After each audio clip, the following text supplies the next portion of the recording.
is join in too. So we're going to get started on this as well and do a promo video. Good evening, everybody. It's Tim with the Attitude for Gratitude podcast that you're about to hear very shortly in about 2 or 3 minutes when I'm done with this promo. I'm down here at Will Work for Recovery, and this is the Attitude for Gratitude podcast. We're down at 4026 Washington Avenue North. We've got something going on here every day of the week. 7 p.m. is an evening meeting and 6:30 a.m. is a morning meeting. We have got ping pong tables and foosball tables. We got a full-size gym back here. We've got little breakout rooms and prayer rooms plus the big center. If you've never been down here, like just based on what you see behind me, how it's super busy and like tons of stuff and what have you, that's kind of how the big meeting room is. Monday, Wednesdays, and Fridays are bigger. It's kind of a higher populated meeting. Tuesday nights is a Well-Bridie meeting. It's an Indigenous peoples based meetings. And then Thursday is more of a spiritual meeting. And we're always adding more meetings. And if you've got some ideas for meetings or something you'd like to start up here at Will Work for Recovery, talk to myself or Paul or Carolyn or anyone who's of service up here. We've always got things going on. We've got events coming up. Just come on down and check us out. Or get involved, be part of.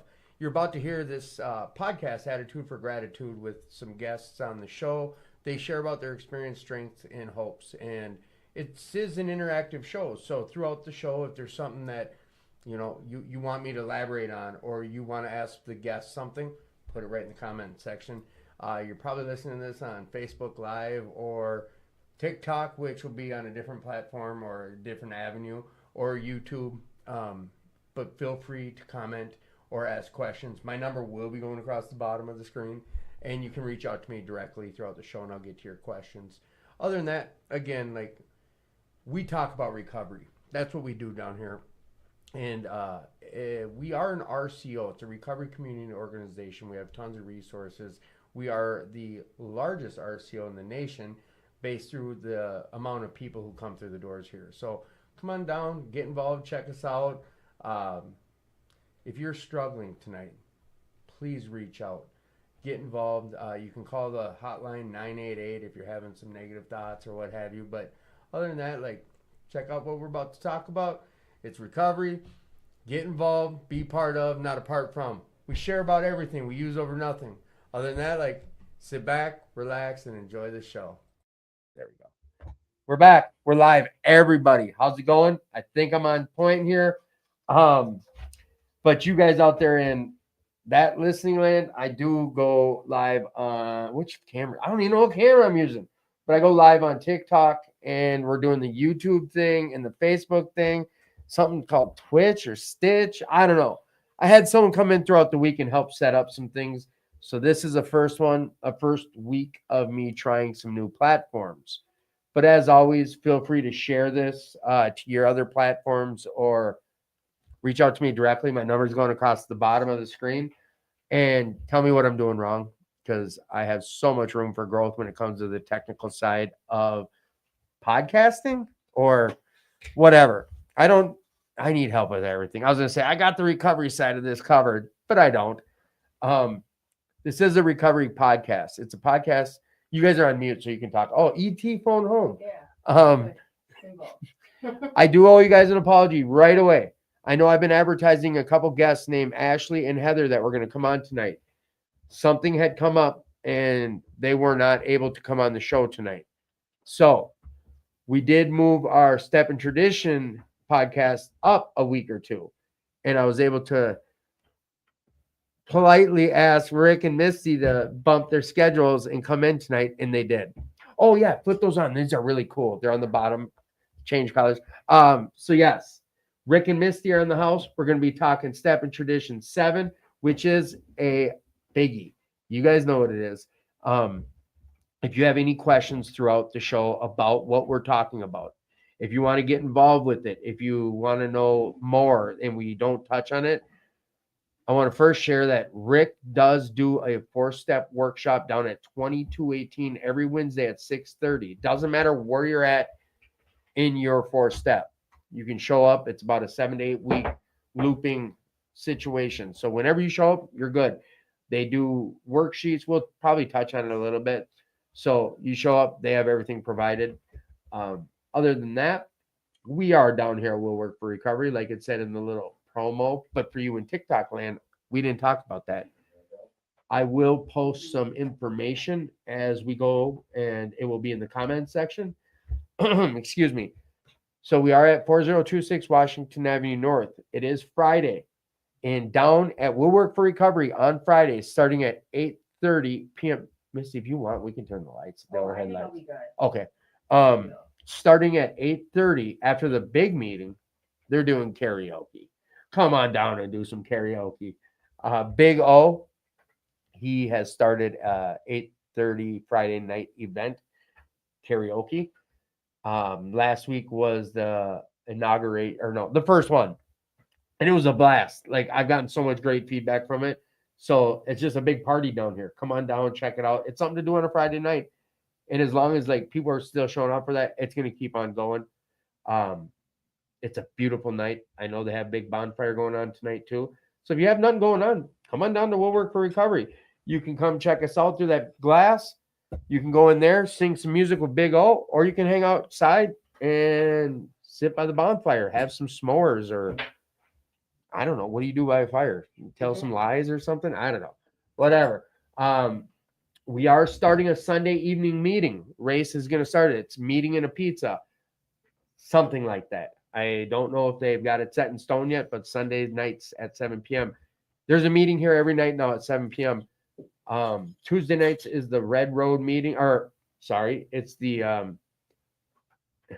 it's a well variety meeting. It's for the indigenous people Indian meeting. They do a couple of readings out of some native books. They smudge before the meeting starts. No, you're good. It'll be fine. It'll be all good. Seeing eye dogs. We're all good. Also, 6:30 a.m. There's a very structured meeting down here. It's called SOS, Solutions on Second. Come on down, check it out. 6:30 a.m. Monday, Tuesday, Wednesday, Thursday, Friday. Saturdays, they take that day off. Sundays at 7 a.m. they have the meeting. Other than that, I think I touched on enough. I don't need to keep doing all this. So TikTok, I appreciate you. I think I need to turn something on because I don't think I'm allowing people to share something. I'll figure you out once we get going. But tonight, we're going to talk step 7, tradition 7. As always, if you're struggling, if you're having negative thoughts, if you're in a whatever, tonight you can come on down here, get outside of self, hang out, go fellowship around the fire, or come sing some music or watch a bunch of dodos sing music. Whatever the case is, get outside of self. Please reach out if you are struggling like you're worth this life. You're going to hear us talk about freedom from active addiction and alcoholism and all that good stuff. It's what we talk about. It's what we do. We say in our gratitude. How about you? It kind of rhymed. It does rhyme. Right? It's attitude for gratitude. It's what we do. We stay in our solution. How about you? All right, that's enough. I've had way too much coffee. And there's still a bunch left in here. All right, I'm going to flip these cameras and we're going to get after step and tradition 7. Let's do it, boys and girls. Cameras turned around. Oh, no. Matter of fact, this is our camera. I'm going to swippity swap. And tonight I do have, I'll just have them introduce themselves. That's how we do this. There we go. Camera is on. And there's a remote. We'll zoom up a little bit. Dot, dot, dot, dot, da, da, da, da. I love it. I love it. There we go. Oh, also out there in listening land, if you have issues with, if you guys hear any issues with the sound or need me to turn your guys' volume up, whatever the case is, just let me know. Put it in the comment section and we'll get it handled. Thank you, Yolanda. All right, young lady, who are you? I'm Misty, alcoholic. Welcome back to the show, Misty. And sir, who are you? Rick. Welcome back to the show, Rick. What are we going to do? Do you remember what we did last month? We did 6. We did do 6. Mm-hmm. So Misty kind of read some. Here's how usually we do this is Misty will kind of read out of one of the pieces of literature and we'll let you know whatever literature it is. And then Rick will kind of elaborate on it. We share about our experiences with what we read or how we interpret what we're reading. But other than that, while we're going, if you have questions or an experience with what we're talking about, feel free. Oh, here you go. I got the little red book right here. No, big book. That's a big book. It just doesn't have no personal stories. It's 164. She's got hers. Tickety talk. I will get you guys right here in a sec because I don't think I have multi-sharing on something. Yeah, mine's not. What? TikTok? No, Oh, it's not your headphones. my headphones. Okay. Okay. Boom. Boom. Boom. 1, 2. Working? No. All right, hang on, we're good. Yeah. It's this. Is it making any cracking noise? Or Uh-uh. something? Well, that is just malarkey. Should I just? No. Can you hear anything yet? No. No. Yeah. No. Yeah. Yeah, now I can. Okay. Yeah, You want it louder, quieter, louder? that's perfect. Okay. So there's the thing I've learned over time is our in studio volume in our headphones. Like I control that, but it's not the way they hear it out there. I Oh. used to think it was. I'd turn us down or up. It had nothing to do with them. Their sound is this over here, which I don't know if it's loud enough for them. That's why I tell them, like, if Misty is talking and it's not loud enough out there, please let me know. Same with if Rick is. Otherwise, I have to tell him, get closer to the mic. All right. Sounds good. Okay, Okay. Let's do it. we're gonna read out of the big book first. Big book. Alcoholics Anonymous. Big book, Alcoholics Anonymous. What page? 76. Perfect. We're gonna read through step 6 first. We already did that last Yep. month. And then we'll just go on to step 7. It's not a lot here in the big book. But Okay. we'll read what's here. Yep. So, okay. 76. If we can answer to our satisfaction, we then look at step 6. We have emphasized willingness as being indispensable. Are we now ready to let God remove from us all the things that which we have admitted are objectionable? Can he now take them away, everyone? No, don't you edit a word. Can he now take them all, everyone? If we still cling to something we will not let go, we ask God to help us be willing. When So there's step 6. there's step 6. There's step 6. Yeah, not a whole bunch in the big book on step 6. No, we're entirely willing to have God remove all these defects of character. Okay, and then 7 is humbly asking to remove our shortcomings. These steps you could reverse back and forth a little bit. It's well, we'll talk about it. So here's what the big book has in here for step 7. When ready, we say something like this: My Creator, I am now willing that you should have all of me, good and bad. I pray that you now remove from me every single defective character which stands in the way of my usefulness to you and my fellows. Grant me strength as I go out from here to do your bidding. Amen. We have then completed step 7. Yeah, that sounds easy, huh? Yeah. That was nothing It's to just that a paragraph. Did you think I wasn't going to have them say the prayer? There you go. Thank you, Misty. We had someone say right away, are they going to say the prayer? Mhm. Yeah, and notice that it says, I pray that you now remove from me. Wait a minute, above that. I am now willing that you should have all of me, good and bad. That's everything. Now, why? I wonder why he'd say good and bad. Is that a whole change of self? Well, wouldn't I want to hang on to what's good and let go of what's bad? You would think, but You would think. But I always thought it was interesting that he said good and bad there.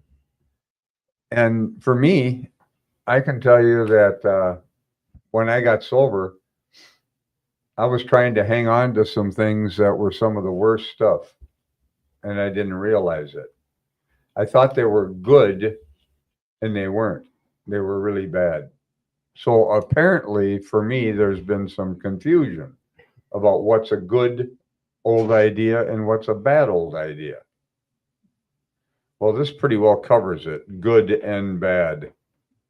because some of the things I thought were good were really quite bad. Well, I'm not sure if I'm addressing this right, but also for my own personal, on what you just asked, what they say, take good and bad, and maybe I'm diving into psychologically on it, but do you think a lot of that could be like, hey, we're dealing, well, no, this is step 7. I was going to say, when you're dealing with newer people in the rooms, like, how do I know what is kind of like you said, we thought a lot of this was good, or a lot of these things that I have are here to protect me, or whatever the case is. Do we think like it's because we just don't know and it's safer to just say like, hey, get rid of both good and bad, get rid of all? I don't think we know the difference. Okay. That's what I think. It makes sense. That makes sense. Yeah. So can you learn to tell what's a good old idea and what's a bad old idea? Well, that's what the inventory really is for. And in step 6, Bill talked a lot about that in the 12 and 12. But that's all that's in here in terms of step 7. You could reverse these things, 7 in front of 6 or 6 in front of 7. And I'll tell you why I say that. When I was in a treatment center, and I came to a place where I just couldn't take another bite of my life.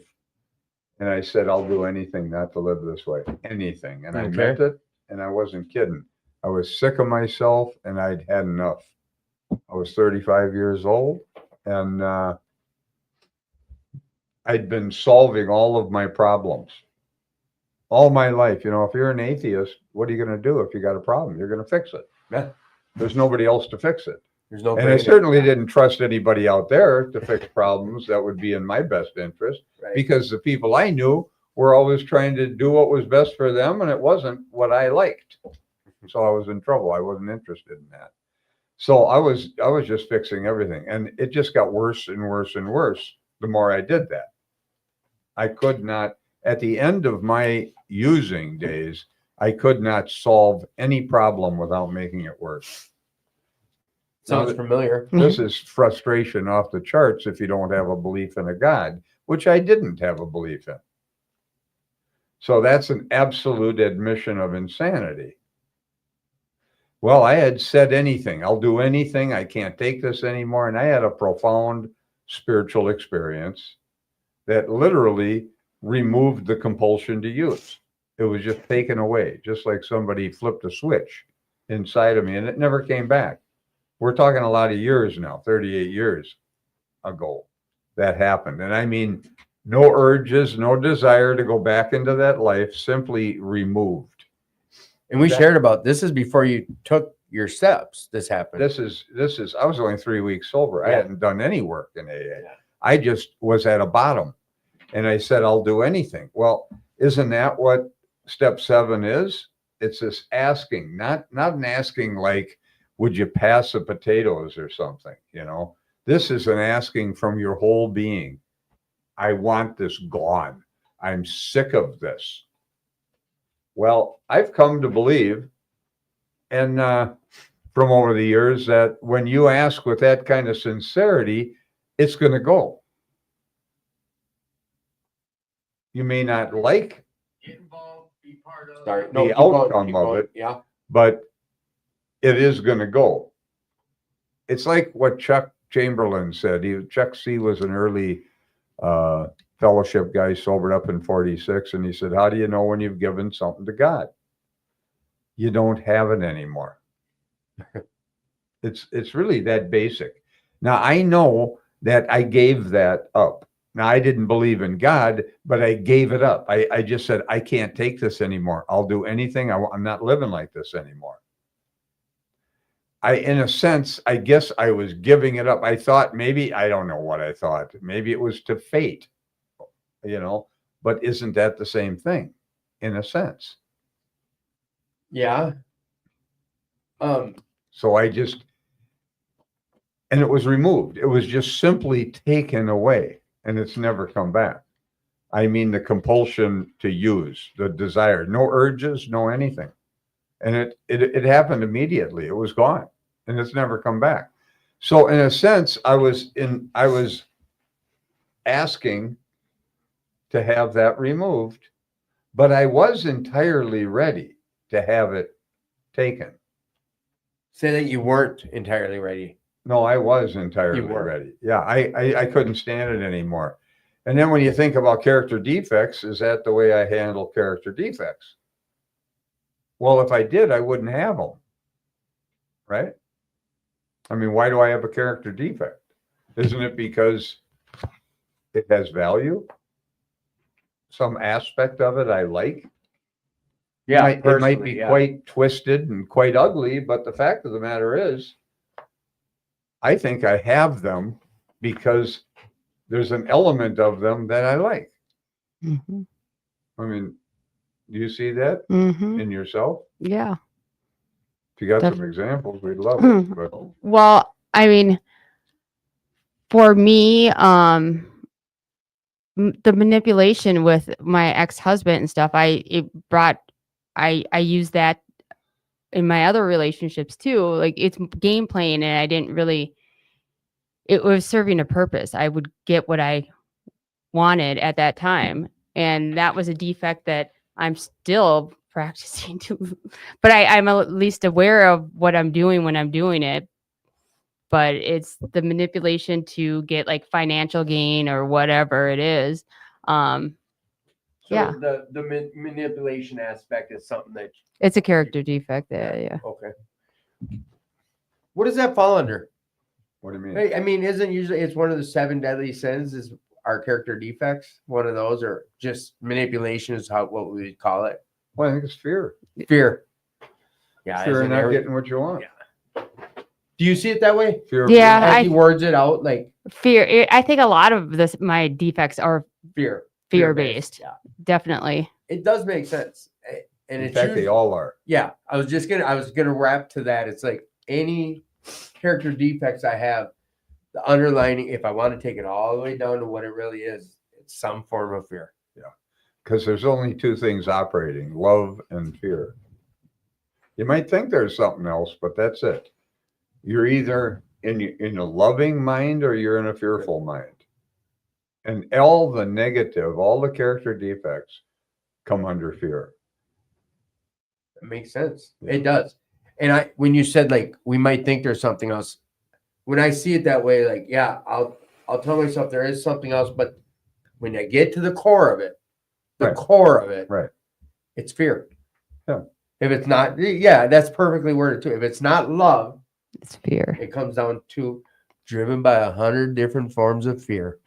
Self-delusion, self-seeking, and self-pity. What happens is on page 62, we step on the toes of our fellows and they retaliate. That's what they say the problem is: selfishness, self-centeredness. That we think is the root of our troubles, driven by 100 forms of fear, self-delusion, self-seeking, and self-pity. We step on the toes of our fellows and they retaliate. I had no idea that was what was going on. I thought everybody was attacking me. Right. Mm-hmm. I had no awareness that I might be stepping on the toes of my fellows. And it looked like they were doing it to me. Right. It appeared that way until I got honest. And the honesty took the form of having to write some inventory and get some experience from a power greater than myself that I didn't believe in. I think that's important that you out there hear that part he said. And I think for me, that was the turning point. Sure, willingness played this role of me getting to doing this, but getting honest. Getting honest is what broke, for me personally, this is me, but that's where the mold turned to a point of me being able to basically turning the mirror. It had to Yeah. be revealed to me, though. You see, it was revealed to me by a power greater than myself that I didn't believe in. Yeah, See, that's what's so strange about that inventory, the 4th step. But that's another story. Yeah.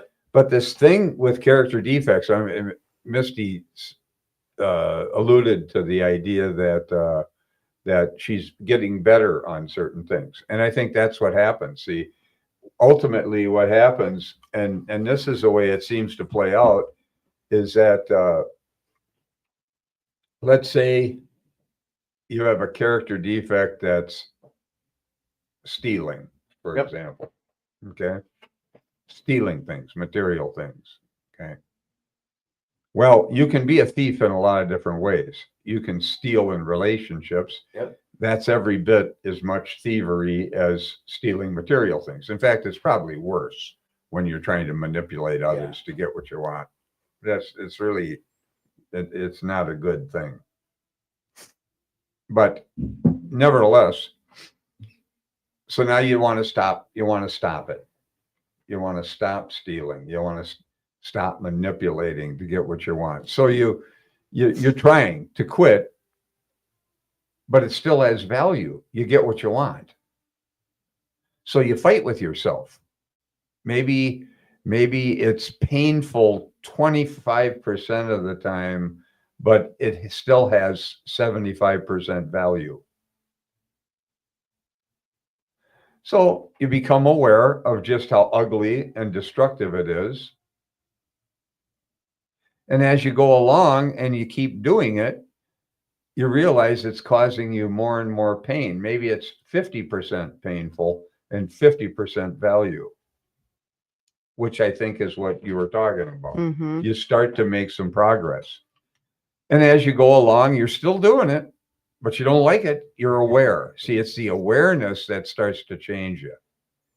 It's just becoming aware. Don't try and fix it. Just become aware. Yeah, and that's what you alluded to. It's Mm-hmm. like, I am getting better. I'm aware of it. Like, so now I don't like it. Okay. Right, Now I'm still doing it, but it has about maybe 35% value and 65% pain. yes, sir. Now it's starting to change. See, and I'm less and less interested in keeping it. And if you keep moving with it and working with it, you'll keep doing it because it's habitual to some degree. But then it becomes maybe 15% value and 85% pain. And that's the way it was with the booze and the drugs for me. All of a sudden, it was 100% pain and zero value. And I said, I'll do anything not to do this anymore. And it literally was simply removed. But that's the way it works. So I wouldn't fight with yourself and try and force yourself to be good. I think that's a mistake, because the more you focus on your character defects, the more they grow. They don't go away by focusing on them. Everything increases that you put your attention on. Everything. Keep on going. I got to close these doors. They're going to start getting too loud for us. Oh, the doggy. All right, don't keep going. Everything you put your focus on increases. So if you think about your character defects all the time, they're going to get worse. Mm-hmm. But you can become aware. You can become aware at how destructive and painful they actually are for me.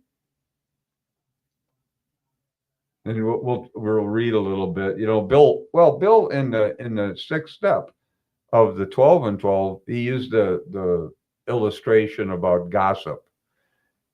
He said, gossip, barbed with our anger, a polite form of murder by character assassination, has its satisfactions for us too. Here we're not trying to help those we criticize. We're trying to proclaim our own righteousness. Mm-hmm. See, there's the value. There's the payoff. I like it because it makes me feel superior, but it's painful. It's ugly. Once I looked, you mean if I gossip with anger about somebody, it's literally a polite form of murder? That doesn't sound so good. Murder by character assassination. That sounds terrible. And here we're not trying to help those we criticize, is the way Bill puts it. We're trying to proclaim our own righteousness. So I try and build myself up by pulling you down in front of other people. And all I do is I make a fool of myself. And I look bad and I don't feel good when I do it. So it has less and less value the more you do it. But if you focus on it all the time and try and fix it, I think you just become aware. Just watch yourself when you're doing it, and you'll start to step back from it. Yeah, I think for me, now that I'm aware of certain things, it just makes me uncomfortable when I'm doing it. Absolutely. Absolutely. And there'll come a time when you just won't want it at all. And you'll say, I can't stand this. Take this away Mhm. from me. I don't like this. And you won't do it. It just gets removed. That was the experience I had with alcohol and drugs. It just simply was removed. Now, I didn't believe in God at the time. It just was removed, period. But I entered into a commitment with God and I didn't believe in him. How do you do that? I said, I'll do anything. I'm sick of this. I'm sick of myself. I have a question about that, and I think I may have asked before. When you share about that experience, did you know that's who you were asking, or what? Were you just saying it out loud to the ether, or I was just talking to myself. I thought, I Right. just can't stand it. okay? Because I always like later in the night or throughout the week when I think about Rick's story, how he said this thing, but he's a militant atheist. Well, then who was he saying that to? Like, who is he saying? Like, I'll do anything. You're just telling yourself I think that, I was just talking to myself. right? I really do. I didn't believe, but it didn't matter. Right. It mattered that I got to a point of willingness. And it's interesting how that was just taken.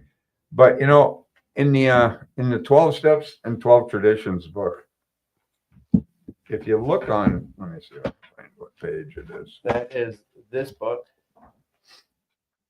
Okay, it's on page 70 in this book. Now, the 12 and 12 was written 13 years, I think, after the big book. Yep. The big book was primarily written by the first 100 people. Well, I wouldn't say primarily. I would say it was primarily written by Bill and corrected and fixed by the first 100 people. So they were writing it out of New York, which the people in New York were primarily, and not all of them, but the majority of them were probably atheist or agnostic. And in Akron, where Dr. Bob was, they were mostly Bible Belt people, Christians. And they wanted everything to be about morals and that sort of thing. Morality. But unfortunately, that idea smacks of judgment a bit. And Bill did something brilliant in the big book around the inventory, because he said we're going to look at a inventory like a business would: fact-finding, fact-facing, truthful. See, he took the word moral out, which irritated an awful lot of people who wanted that in there. See, The Bible, the more Bible-ish. so the fight was on, but Bill stood his ground on that. And I really appreciate that, because it's really important to learn to write an inventory without judgment. And you can do it. It is possible. You look at it like a business would: fact-finding, fact-facing, truthful. Inventory a room. If you come in here, you count chairs and tables. You don't judge them. If it's a broken chair, you get rid of it without regret. It doesn't work as a chair or a table. So it's not about judgment then. See, well, what he does in the seventh step here of the 12 Steps and 12 Traditions book, written about 13 years later, this is Bill's book. The 12 and 12 is Bill's book. Yeah, The book he wrote. This is his essays, is the way it was worded on the steps and the traditions. Now, when he brought this book out, it was to introduce the traditions to the fellowship, and people didn't like it. Mhm. They didn't want to talk about traditions. They didn't want to understand them. They didn't want to learn anything about it. And it was a lot of trouble around it, But the traditions are filled with experience stories Of big book talk, or of the stuff from the big book. of what went on in the fellowship, Yep. And why they wrote the traditions. So they're very helpful in many respects. So this is written, step 6 and 7 was written 13 years later. but it's Bill's own experience and idea. Now, the other thing about the 12 and 12 is Bill was in depression. He had an 11-year depression. Excuse me. And he was in depression during that period of writing. 11 years depressed. I mean, That's clinically depressed, sitting at his desk with his hands in his face, can't move. He'd have to force himself to walk. And it just, his story you can read in Pass It On is the book that's written about Bill. And they're great. There's a couple of them. One's written on Dr. Bob and the Good Old Timers. It was the Akron people. That one's a little more fun to read. But the one about Bill is good because it gives you an idea why he wrote the story of it in his story of the way he grew up and all the stuff. It's some people might not like that part of it, but it's pretty interesting. He gets into all the LSD experiments that were done, and things like that. But anyway, so we get the 12 and 12. Now he expands significantly on step 6 and 7 than what we read In the big book. in the big book. yeah. Yeah. So now we're on page 70 of the big book. And it says step 7, humbly asked him to remove our shortcomings. Now that word humble was a big word for me because I didn't know anything about it. Never had any experience of it. You want me to read? Since this step so specifically concerns itself with humility, we should pause here to consider what humility is and what the practice of it can mean to us. Indeed, the attainment of greater humility is a foundation principle of each of the AA 12 steps.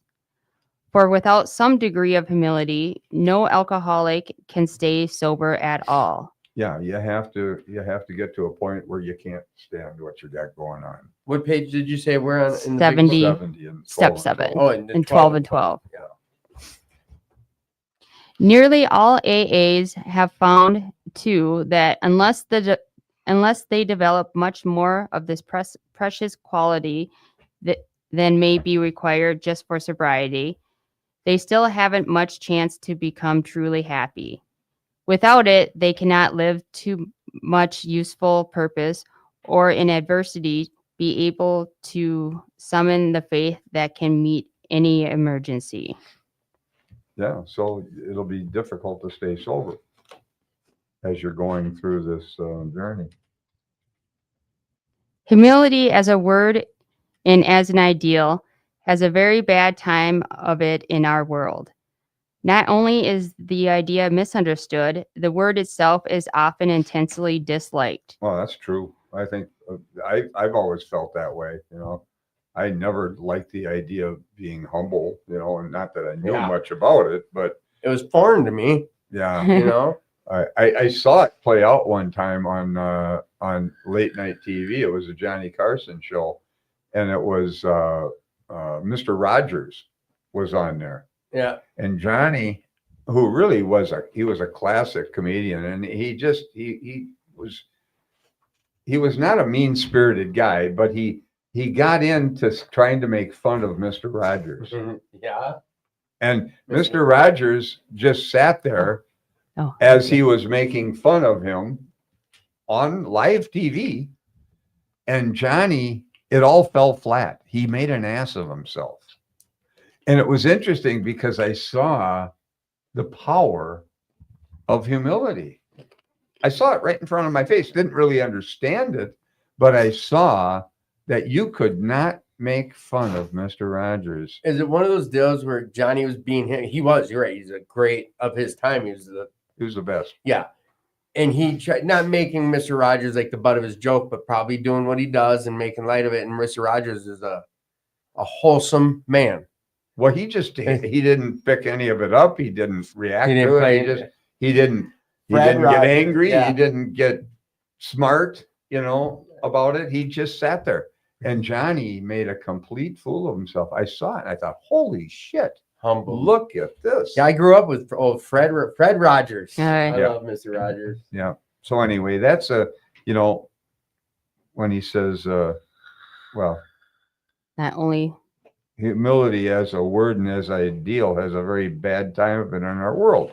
Not only is the idea misunderstood, the word itself is often intensely disliked. That's something, isn't it? Intensely disliked. Well, there's a quick story about my experience with humility and not the earliest of recovery. There's a guy up there in that picture, a good friend Bob. He's still with us. The guy on the right, his name is Manny. He's one of the first guys I got close with who passed in recovery. Mm-hmm. And I don't know if you know him. He motorcycle Fridley. guy. He was a chaplain. Yeah, Fridley guy. He was really involved with Will Work, starting with, I think he may have been Paul's spot. Whatever the case. He used to come to the mission with me. He's a good dude. He was the first. Well, let me tell you my story with Manny then, and humility. Year 2, maybe year 3 for me. I'm me. All my high energy and Mr. trying to make everyone laugh and this, that. And I got pretty close with those two guys there. And this was right before he got sick. And I think we would text quite a bit. And I sent him some joke. It was an off-color joke. And there was no response. And then when I saw him, he came to me, he took me aside, didn't do it in front of people. He said, Tim, is this how you want to be seen? I said, what do you mean? Is that type of talk? Is that who you want to be? And he didn't kill me. You know what I'm saying? He said it in a way I felt about yay big. And he said, I love you either way, but I'm just curious, is this how you want to be seen by other people? Is this the person you want to be? And that, to me, it was just, I didn't feel humiliated. It was more humbling, but humility. That's what it makes me think of. The way Manny treated me, he just showed me a different side of things. Mm-hmm. And had me look at self. mm-hmm. Because I didn't want to. I didn't want to be seen that way. But I wanted to make everyone laugh and accept it. But it's not really who I wanted to be. Yeah. Manny. Yeah. Okay. That was it. Many people haven't even a nodding acquaintance with humility as a way of life. That's me. Much of the everyday talk we hear and a great deal of what we read highlights man's pride in his own achievements. Think about this now. It was written in 53, 52. Yeah. Right after World War II, the country was cooking. We were the only thing in the world that was really going, economically. And, we rebuilt the whole world, really. Our country did. That's after World War II. Sure. Yeah. Yeah. And so this is what was going on during that period. Much of the everyday talk we hear, I'm sure, and a great deal of what we read highlights man's pride in his own achievements. Absolutely. With great intelligence, men of science have been forcing nature to disclose her secrets. The immense resources now being harnessed promise such a quantity of material blessings that many have come to believe that a man-made millennium lies just ahead. So what does that mean? He says, now being harnessed promise such a quantity of material blessings. So they've been able to tap into it. That many have come to believe that a man-made millennium lies just ahead. Man-made. Not God-made, man-made. Poverty will disappear, and there will be such abundance that everyone can have all the security and personal satisfactions he desires. Yeah, there it is. The theory seems to be that once everybody's primary instincts are satisfied, there won't be much left to quarrel about. How's that worked out? That's the theory back then, that we won't be quarreling about anything. And look at all the material blessings we've had in this country. There wouldn't be much to quarrel about. It doesn't matter. It's tearing us apart. Yeah. But this is the theory. Yeah. The world will then turn happy and be free to concentrate on culture and character. Solely by their own intelligence and labor, men will have shaped their own destiny. Isn't that something? That was a theory back at the times, you know? The world will then turn happy and be free to concentrate on culture and character. So you don't build the culture and character first. You get all the personal satisfactions first. That's what they're talking about. Right. Certainly no alcoholic and surely no member of AA wants to deprecate material achievement. Nor do we enter into debate with the many who still so passionately cling to the belief that to satisfy our basic natural desires is the main object of life. That's what I thought it was. The main object of life was to satisfy my natural desires, whether it be for food, sex, whatever, That's all. prestige, Yeah. romance, whatever it is. It's how my life revolved around. But we are sure that no class of people in the world ever made a worse mess of trying to live by this formula than alcoholics. No kidding. For thousands of years, we have been demanding more than our share of security, prestige, and romance. Anybody? When we seemed to be succeeding, we drank to dream still greater dreams. When we were frustrated, even in part, we drank for oblivion. Never was there enough of what we thought we wanted. No, I More, couldn't more. get enough Right. of what I didn't need. I like that.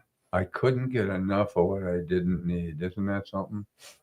There just wasn't enough. And that's how I lived my life. Yeah. Think about it. When they seemed to be succeeding, we drank to dream still greater dreams. You know, when I was drinking, I was hanging around with my alcoholic sponsor who was 20 years older than I am. And he was a heck of a guy. And I learned a lot from him, bright guy. But we were drinking and talking about all the business deals we were going to do. And so we weren't chasing girls. We were trying to chase exactly what Bill's talking about here, you know? When we seemed to be succeeding, we were fooling around with property, real estate. We drank to dream still greater dreams. We'd sit in the bar and talk about all the things we were going to do. Some we did. When we were frustrated, even in part, we drank for oblivion. I don't know that I did that, but I may have. But this never was there enough of what we thought we wanted. I couldn't get enough of what I didn't need, huh? In all these strivings, so many of them well-intentioned, our crippling handicap have been our lack of humility. So many of them well-intentioned, you know, to do better for your family, to whatever, you know, well-intentioned. Our crippling handicap had been our lack of humility.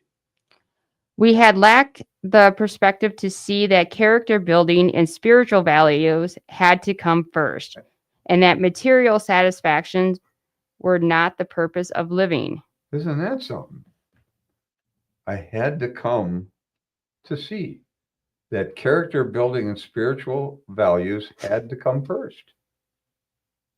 And that material satisfactions were not the purpose of living. I could not see that. The purpose of living was to get what you wanted. Quite characteristically, we had gone all out in confusing the ends with the means. Isn't that something? I always had trouble understanding that. Confusing the ends with the means. But he explains it here, which is helpful. Instead of regarding the satisfaction of our material desires as a means by which we could live and function as human beings, we had taken these satisfactions to be the final end and aim of life. That is exactly what I did. That was the final aim and end of life. Yeah. True, most of us thought good character was desirable. Yeah, most of us. I was one of those guys who didn't really think that. But obviously, good character was something one needed to get on with the business of being self-satisfied. Think about the words he's using here, being self-satisfied, small self-satisfied. I'm going to run the show, my ego. Yeah, I'm the director. That's right. With a proper display of honesty and morality, we stand a better chance of getting what we really wanted. But whenever we had to choose between character and comfort, the character building was lost in the dust of our chase after what we thought was happiness. Yeah. That sentence, the first time I read it, rang my bell. It stayed with me. I never forgot it. It just imprinted on me for some reason. But whenever we had to choose between character and comfort, the character building was lost in the dust of our chase after what we thought was happiness. Seldom did Go ahead. Oh, sorry. Seldom did we look at character building as something desirable in itself, something we would like to strive for, whether our instinctual needs were met or not. We never thought of making honesty, tolerance, and true love of man and God the daily basis of living. Yep, I never did. Well, why? Because I didn't believe. I didn't believe in God. So somebody had to make these things happen, and that's what I was doing. But this one sentence, when we had to choose between character and comfort, boy, how many times do you get an opportunity to do that during the course of the day? The character building was lost in the dust of our chase after what we thought was happiness. It's kind of like in AA, you'll see guys go after girls in the meetings. You know, they want to help her. Yeah. They're not helping him, the guy who needs help. Oh, I want to help her, you know. And they do that. And I understand that. I played this game too a little at first, got in trouble with it too. But, you know, it was never, you know, the guy might be wanting to talk to you and you just don't even want to talk to him. You just shuffle him aside and go after her because she's willing to talk to you tonight, you know, that sort of thing. I'm not interested in character building and doing what I know is right. I'm interested in being comfortable. I want what I want. Well, I had an experience with this. I'll give you an example of something. It sounds kind of silly, but it's true. I was drunk, or pretty drunk, and I was sitting at home by myself watching the Jerry Lewis telethon. Yeah. You know, Jerry Lewis, he did this telethon every year, and he'd raise a bunch of money for muscular dystrophy. He'd call it Jerry's Kids. Okay. And I used to watch it, and they'd have different, people come on and do different acts and things and whatever during the telethon. And I'm sitting there watching it one night, and I'm half in the bag, and I'm full of myself. You know, I'm gonna do something for Jerry's Kids. Yeah. You know? And I think to myself, I'm gonna pledge some money, and then I call them up, and I pledge $35. And then I hung up the phone, and I felt so good. Oh, look what a good boy I am. I'm just giving money right now to Jerry's Kids. Of course, I haven't. I've just told them I pledged. Told them you would, yeah. Of course. And I'm drunk, and I'm all full of myself, and I feel really good because of what I just did. And then I drank along and got drunk and woke up the next morning and forgot all about it. Didn't even think about it. About a week later, I get a letter from Jerry's Kids with an envelope to pay my $35. And I looked at this and I thought, huh. And here's the sentence. When it came to character building or comfort, the character building was lost in the dust of our chase after what we thought was happiness. Well, happiness was keeping the $35, not giving it to Jerry's Kids.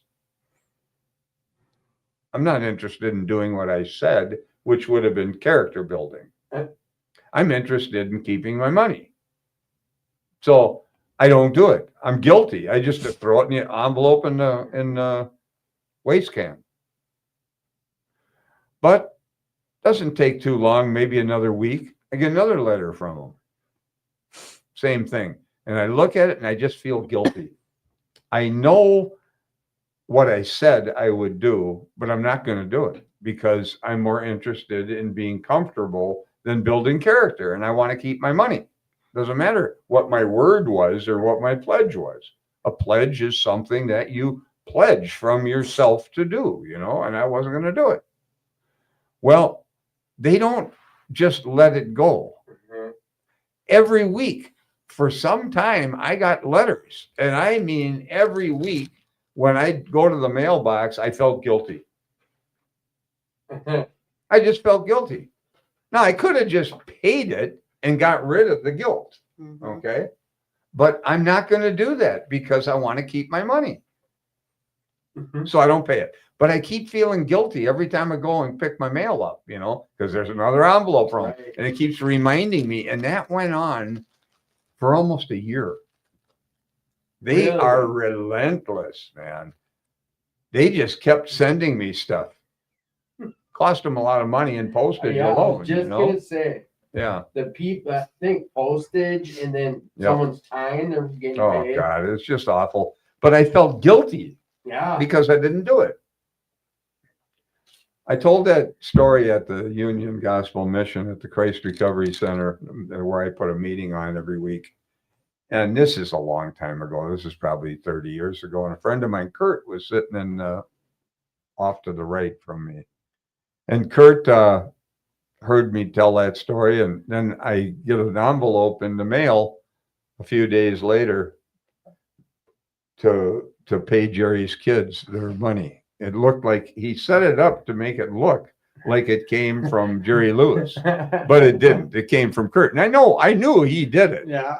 So I called him up and we had a laugh about that, Yeah. And he said, and I said, I think I'm just going to pay it now. I've had enough of this guilt. So he says to me, don't send him a check. Go get a money order. Now, he apparently had some experience with this too. He says, because they're going to hound you if they got your address and know where it's coming from. Yeah, look how they did with the phone. Just pay it anonymously. Okay. So I went and I got a money order and I put it in the mail and I paid that damn thing. And that was probably, I suppose, 40 years, 30 years later. I don't know, whatever it was, Just ridiculous. Made good on it though. Yeah, but you see, this is the thing though. This is that sentence.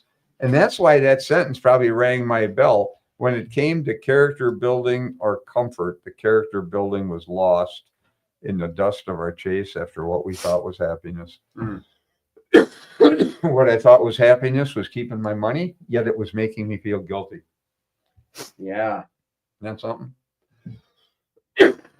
So was it happiness? No, it wasn't. No.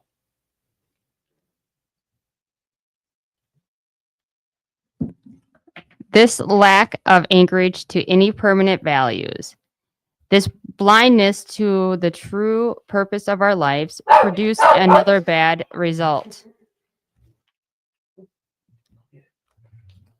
For just so long as we were convinced that we could live exclusively by our own individual strength and intelligence, for just that long was a working faith in a higher power impossible.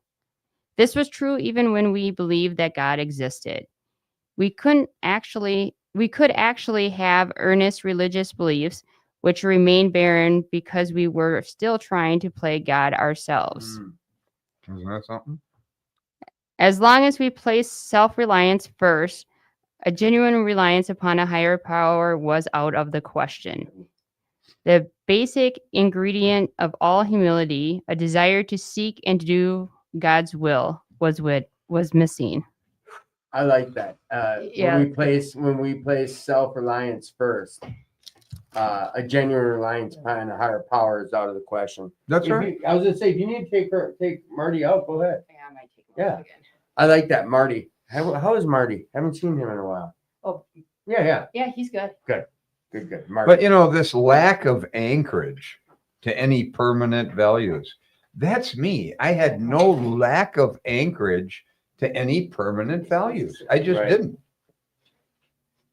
This blindness to the true purpose of our lives produced another bad result. For just so long as we were convinced, and this is me, that we could live exclusively by our own individual strength and intelligence, that's exactly the way I was when I walked into AA. For just that long was a working faith in a higher power impossible.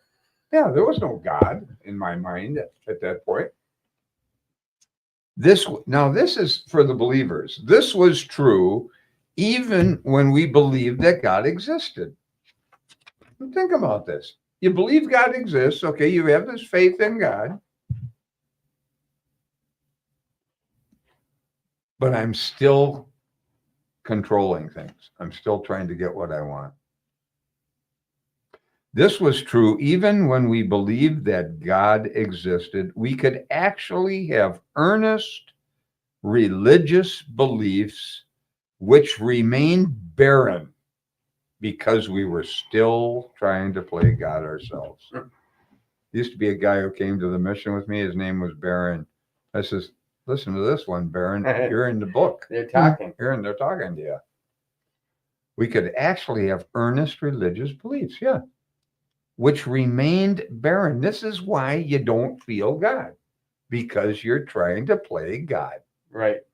Because we were still trying to play God ourselves. As long as we place self-reliance first, my whole life was full of that. A genuine reliance upon a higher power was out of the question. It's basically telling us right there, like, listen, quit trying to play God. Because while you're sitting there trying to do that, God can't be there for you. You aren't going to have any experience of it.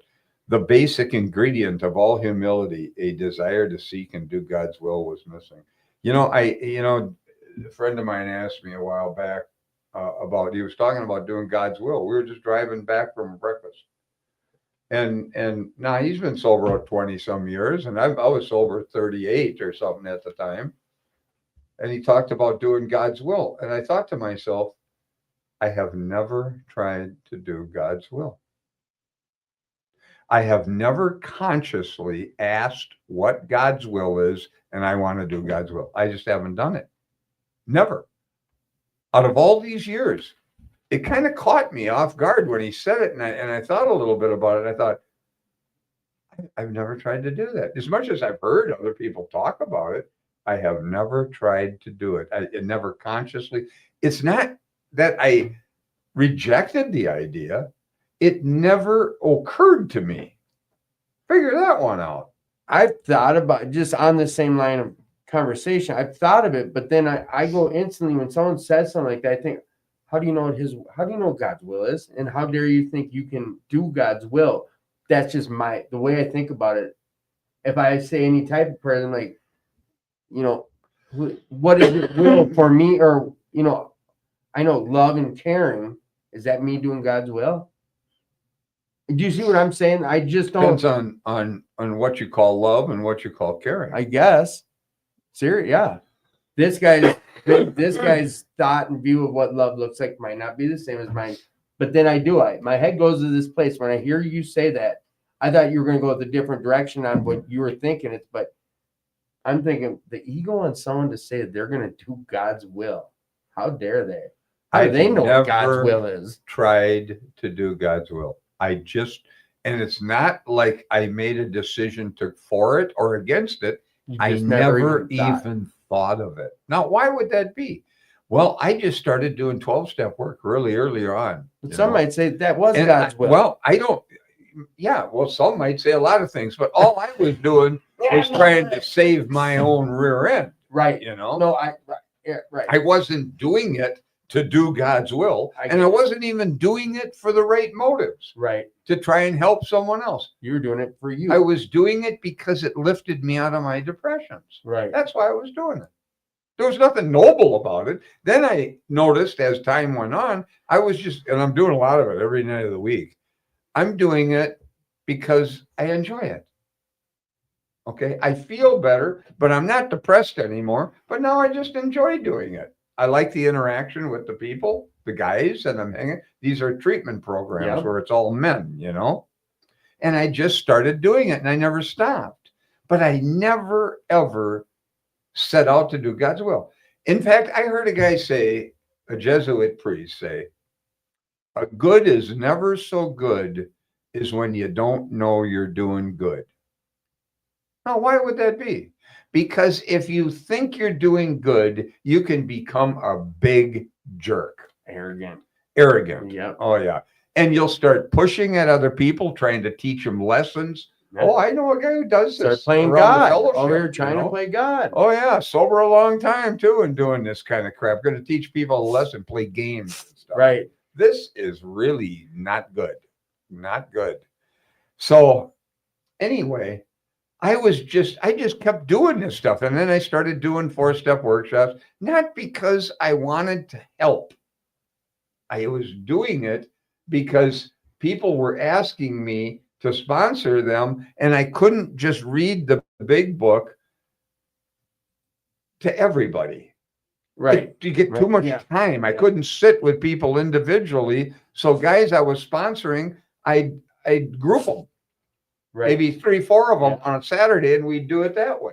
Did that for a while. Then I thought, man, this is crazy. And then women asked me to do it with them, and I really didn't want to get into that. I had enough gossip about me, and I didn't want to get into that kind of thing with women individually. So what I did was I thought, I'm going to open up a 4-step workshop, and I'm going to do this out in the community so that other people can come in. And it wouldn't matter if they're in AA or Al-Anon or whatever. It doesn't matter. Anyone's welcome. Yeah. Is this where the 4-step workshop came about? That's how it came about. And if you're curious what he's saying, it's at 2218 First Avenue South on Wednesdays at 6:30 p.m. There's a 4-step workshop in the auditorium right there, ground level of the parking lot. So I'm doing this stuff all the time. And I trained myself to not think that I'm a good guy. I did. I forced myself to just, you realize you're getting something out of this. There's nothing noble about this. And people are telling you all the time what a good guy you are for doing this. And I'll tell you what you better do with that is let it go in one ear and out the other. Yeah. You say thank you, but you don't go ooh between your ears with it because you'll become a big ass again. You know? And it's real easy to do that. It's easy to fall into that feeling good or where it feels good to hear people saying stuff like that. Yeah. But I like the fact of what you pointed out is I wasn't doing this for you. I was doing this for me. You know, is this that part of the program? My motive was shitty. Okay. That's Is this in a way a form of that bondage of self, or I was doing this selfishly for me? Well, here, I'm glad you brought that up because that conversation happens. Yeah. People will say things like, well, AA is a selfish program. It couldn't possibly be a selfish program. And I'll tell you why. I'll give you a dictionary definition of selfish. Come on. Concerned excessively or exclusively with oneself. Seeking or concentrating on one's own advantage, pleasure, or well-being without concern for others. Now, in any way, could that possibly be connected to AA? I'm doing for myself without concern for others.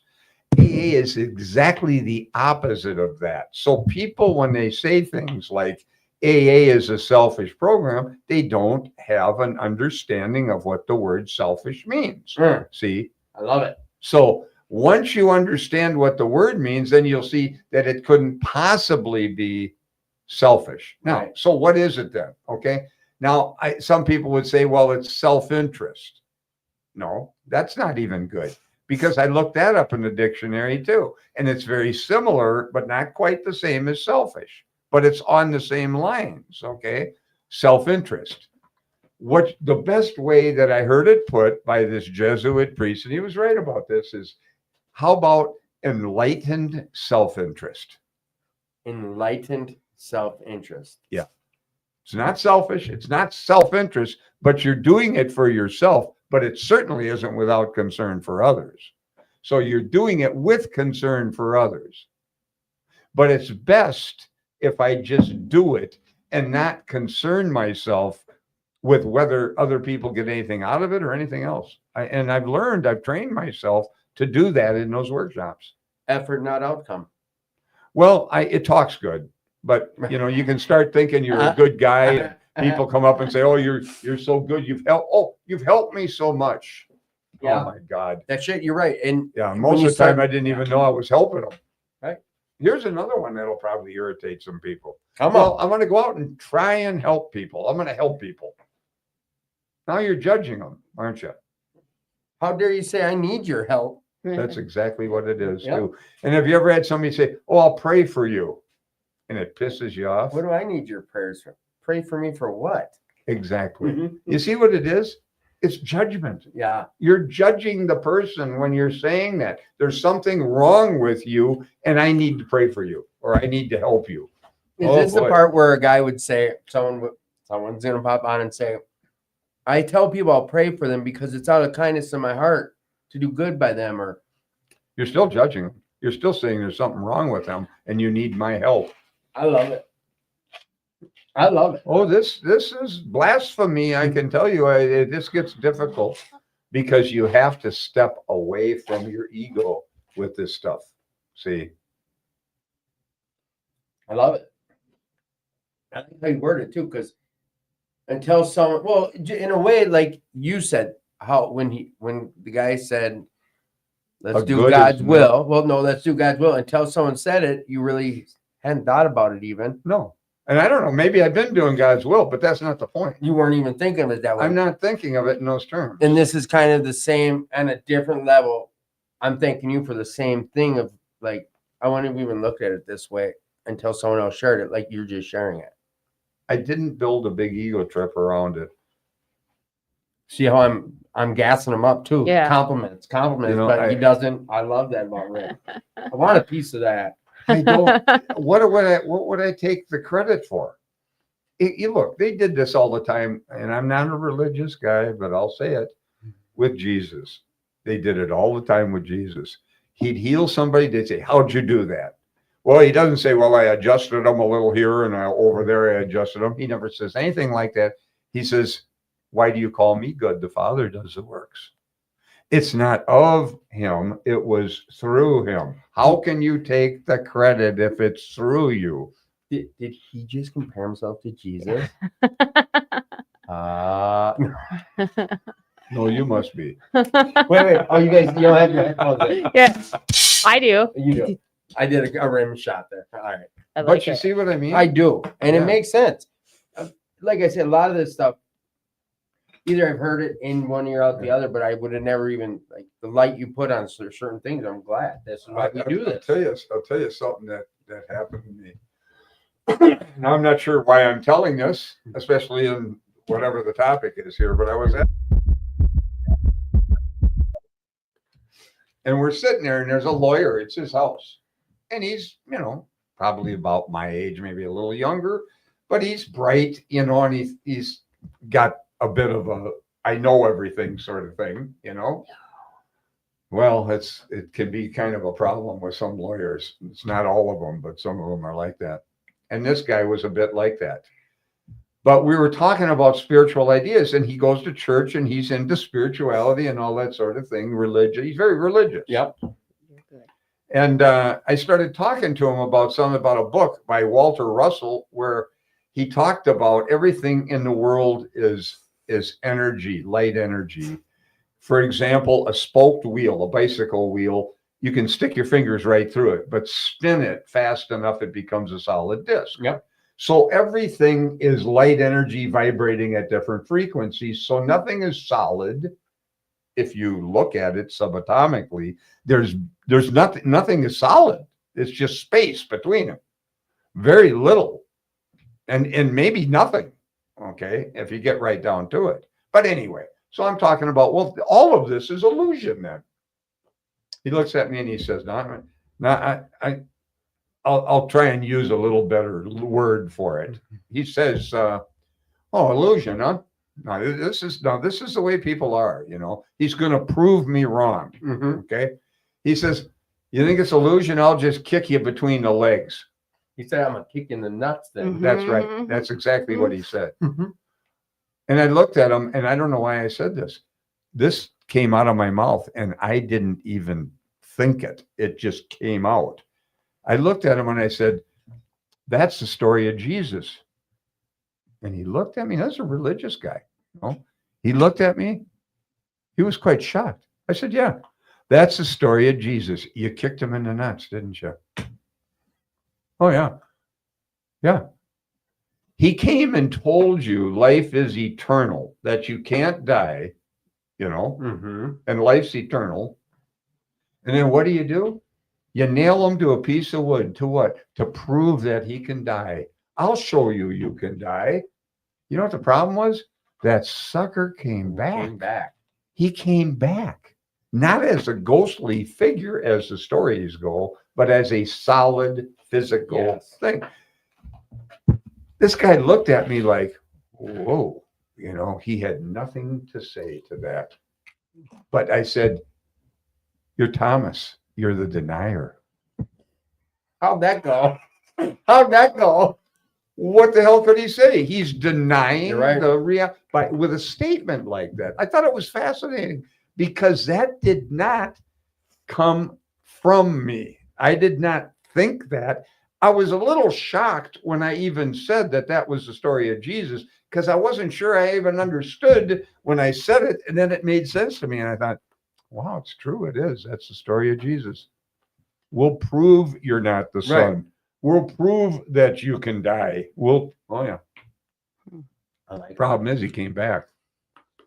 That was a weird experience. That was a weird. I haven't told that story out in any kind of a. I like that though, because it applies.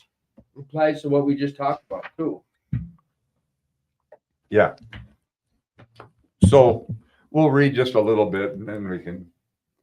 For us, the process of gaining a new perspective was unbelievably painful. It was only by repeated humiliations that we were forced to learn something about humility. That's what it was for me. Repeated humiliations. It was only at the end of a long road marked by successive defeats and humiliations that the final crushing and the final crushing of our self-sufficiency that we began to feel humility and something more than a condition of groveling despair. That's exactly what happened to me. It was only, this is how I got to AA. It was only at the end of a long road marked by successive defeats, constant defeats, and humiliations, and the final crushing of our self-sufficiency. I could not solve any problem. Bill describes it perfectly. That we began to feel humility as something more than a condition of groveling despair. That did not come, but I just felt the absolute crushing of my self-sufficiency. Devastating. Every newcomer in Alcoholics Anonymous is told and soon realizes for himself that his humble admission of powerlessness over alcohol and his first step toward liberation from its paralyzing grip. So it is that we first see humility as a necessity, but this is the barest beginning.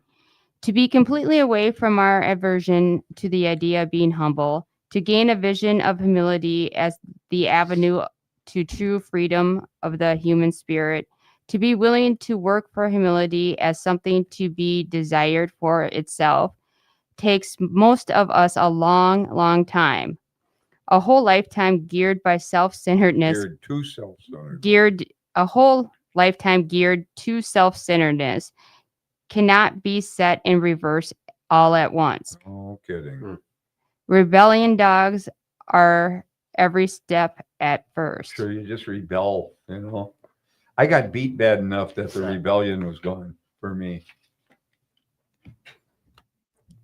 When we have finally admitted without reservation that we are powerless over alcohol, we are apt to breathe a great sigh of relief, saying, well, thank God that's over. I'll never have to go through that again. Then we learn, often to our consternation, that this is only the first milestone on the new road we are walking. it's only the first milestone that I beat the booze. I don't have the desire.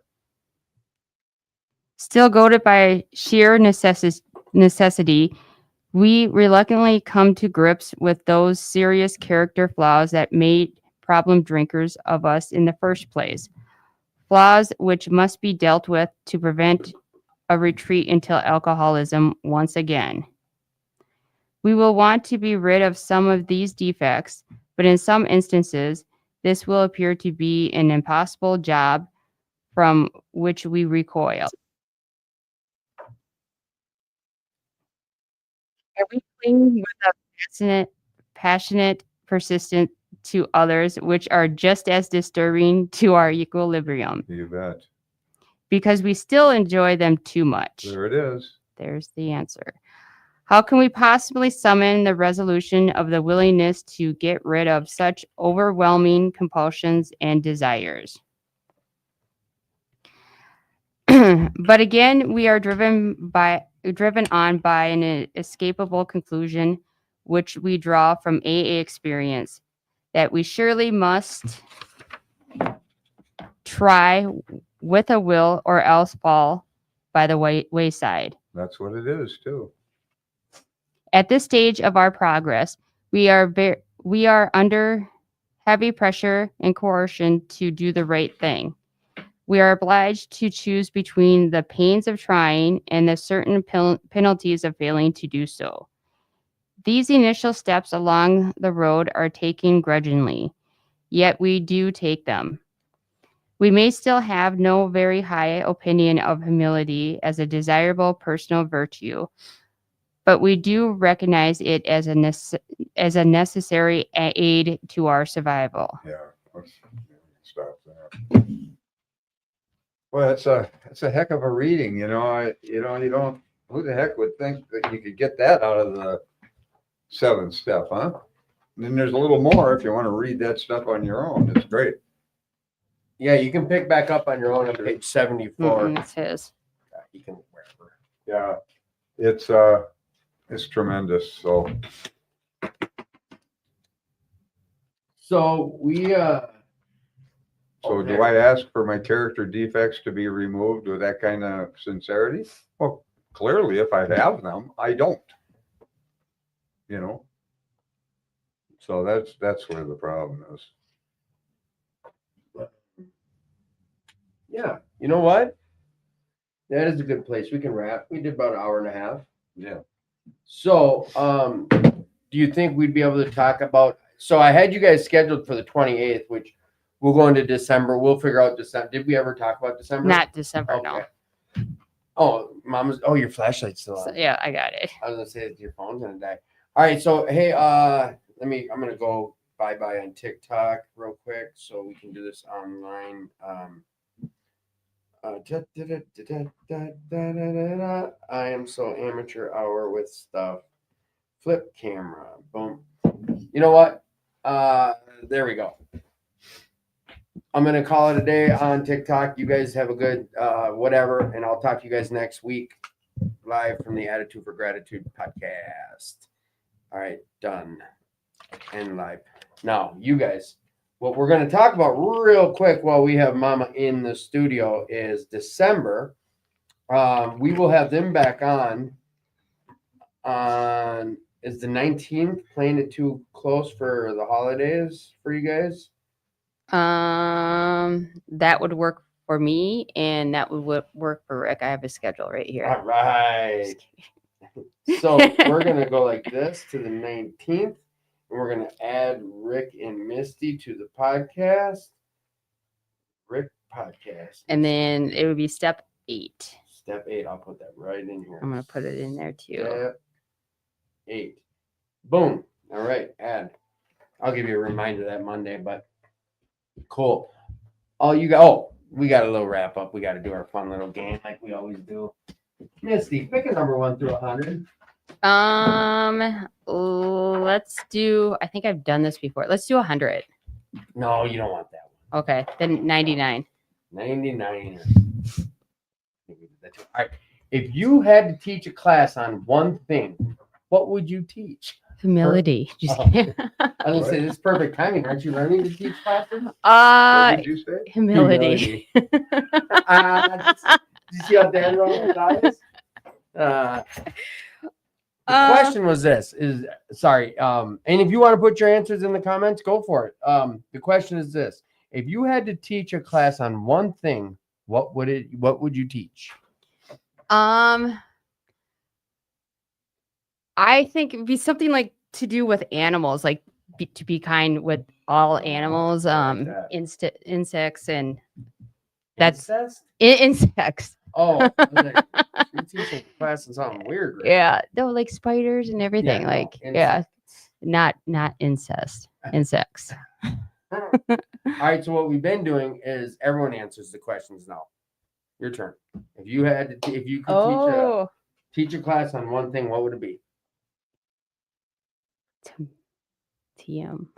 Oh yes, and he's good at it. I don't know. Maybe awareness.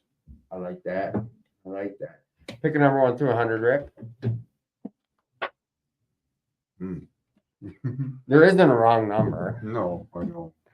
Apparently 100 was. Just kidding. I'm kidding. How about 22? It was what's your favorite reality TV show? Oh. 22. If you could be cast in a movie of your choice, what movie would you choose and which character would you want to play? Dumb and Dumber. Who we playing? Jim Carrey or Daniels? I'll do Carrey. Yeah. If you could be cast in any movie, what movie and what character? I'll go cheesy. Pretty Woman, Julia Roberts. You want to be a saved prostitute? Isn't she a prostitute? Yeah. My parents would just watch that when I was there, and I was like, "Oh, Julia Roberts. Oh, but Richard Gere, whatever." She's there. My mom was like, "That's Pretty Woman." I was like, "I've never seen that. Like, I've never seen that whole movie. I just know the premise. Whatever." Pick a number 1 through 100. Let's do 14. 14er. Interesting thing about you that you dislike. Can I pass? Interesting thing about me that I dislike. No, what is your biggest pet peeve? Oh, I read the wrong one. That was 15. You picked 14. yeah. What is your biggest pet peeve? I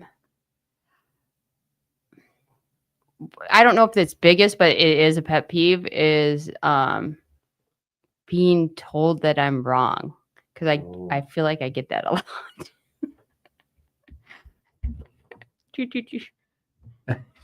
What's your biggest pet peeve, Rick? Just kidding. Is it going to be me? That's what it feels like. It doesn't mean it's true. No, okay. That's good. Marriage is awesome. What's your biggest pet peeve? Is it me? No, it's not you.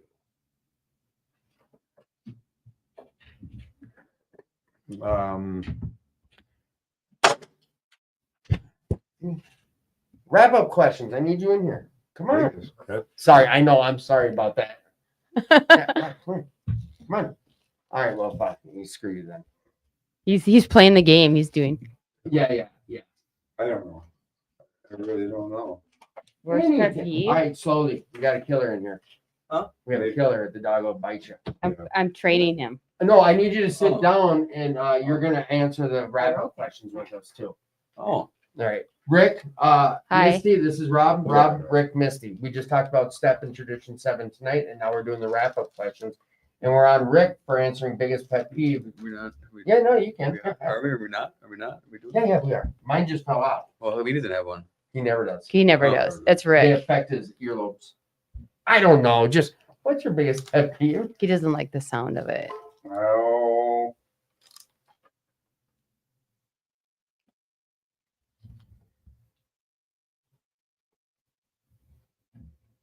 You said, oh, you're talking to him? Oh, Yeah. okay. I don't know. I knew this would be kind of a hard one for you because Oh. not much gets to you from that I've ever seen. I can tell you what gets to him that I do is What? constantly asking a bunch of questions. There you go. Rob, biggest pet peeve. Lack of accountability. You know what? If I had to answer, I'd be right up there too. Yeah. But then some might say quit surrounding yourself around people that don't have accountability. Well, sometimes you don't know, you know. I get it. But I mean, you can generally get a good indicator after maybe a situation or two. Because don't get me wrong, everybody has their time and place for some things. You know, We could do okay, a one. podcast on this one. On accountability? Yeah. Fuck. Or shit. Or I mean, being pissed about it. or being pissed about it. Yeah. Let it go. Bobby, pick a number 1 through 100. 48. 48. If you were a wrestler, what would be your entrance theme song? If you were a wrestler, what would be the song you walk into? It's a hard one, dude. I don't know, man. That's a really hard one, man. Can I pick another one? No. And here's the thing: what is like song? I don't know. I doubt you'll ever be a wrestler, and this will ever come to fruition. Misty, if you could be a wrestler, what would be your entrance theme song? These boots are made for walking. That's good. That's a good one. And then Yeah. Nancy Sinatra one. Yeah. Rick, what's your theme song? Walking in as Rick the wrestler.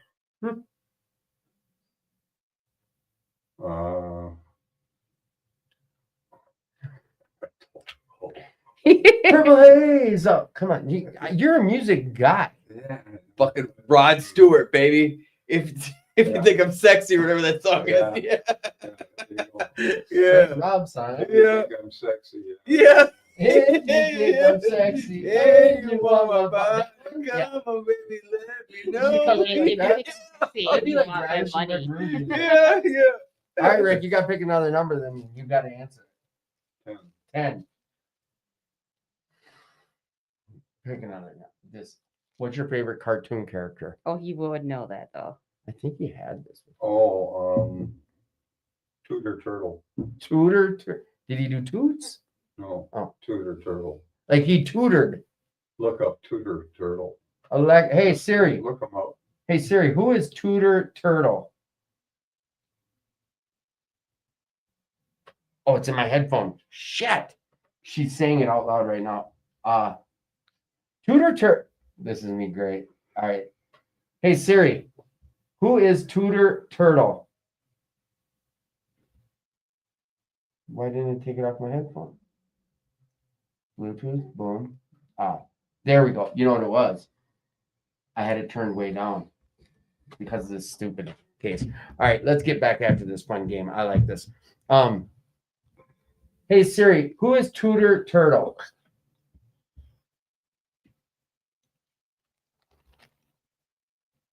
Tudor Turtle is a character that first appeared in 1960 as a part of the King Leonard and his short subject program. The show was about a dopey-looking turtle who was a character, along with the hunter, a detective dog, as part of the King Leonard program.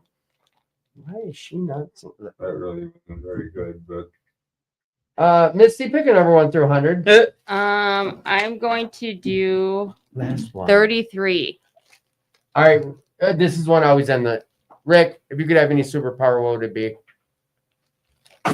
Oh, This Yeah. is what we always end the show on, anyways. was this 33? Yeah, and Oh. that's that question. 33 is that. Freaky. So it works out. superpower.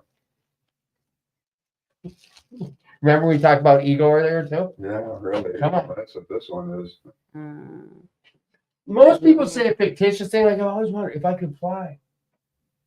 I'd love to be able to fly.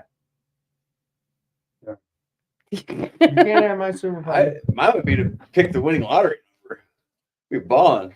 Well, I guess mine would be able to shit a golden egg too. No, we're gonna say But then you could be How like, big? to see the future. I want to be able to foresee the future, and would then you would really know. though? Would you really? I don't know. Yeah, that That's was actually when you were saying that. That's what I initially thought. I was like, wait, would I? Yeah, I know. Yeah, Because then you just be all broken hearted all the time. Like, Well, oh, that's that like sucks. someone said I want to be able to read my. I said that before, but Yeah. would you really want to know Would what you? people No, are I thinking don't of want somebody you? reading my mind. Well, no, if you could walk into a room and read thoughts, but now here's the other one. It's like there was some movie a long Be in the time room ago. like, fuck you, man. Yeah. What'd you say? You know? Yeah, wasn't it some guy heard or a one like? But the problem was everyone's thoughts are coming like Mel Gibson. yes, Yeah. and it's all these women. Oh, what women want? Yeah, something like that. Yeah. You movie nerds. And they were calling him an asshole, and they'd walk by him, and he thought they're super say, oh, he'd say hello to them, and they would politely say hello back with a big smile and Like, walk yes. right past. It's like he's an asshole, and he thought they liked I don't him. think I want to hear thoughts. I don't want to know the future. No, I want to be able to pick the winning lottery number. Oh, No, he see? does. Martin wants the winning. That's his. Martin that just was signed I his. want a smoke dog. No. Yeah, that was his Did you wish. see that one where the guy was talking shit to little baby? Yeah. Okay, you want to go? All right. Okay. Love you Great. guys. Thank you. guys. Bye. Yes. We'll see you guys next month. Next month. Or maybe talk even sooner. We for sure. Thank you for everything. For sure. Yep. No, thank you guys for answering the call. I had a couple people scheduled for quite a few months, and they wanted on the show so bad. And then they call me the day of, hey, I'm just really not feeling it. Don't think I'm going to come. Not I'm sick. I'm just not feeling it, and we're not going to be able to come. Whatever. So I took a page out of Rick's book and didn't let it get to me. There you go. Thank you, Rick. Did you hear what he said? Chub. He's a little chub. He's my baby. I Hey, love little it. sausage, like a my little fingers. fatty. I love it. That's awesome. 10 years old. He's like, I heard that motherfucker. You should see the dog you're getting. Rick showed me what you're getting. Did you see the video? Yes. Little cutie chihuahua, dude. Dude, they taped the dog's ears up for their Yeah. balance. I thought they just got clipped. Oh, no. They did crop them. No, they didn't crop Oh. them. So that's what they do to build up the cartilage for it to stay up.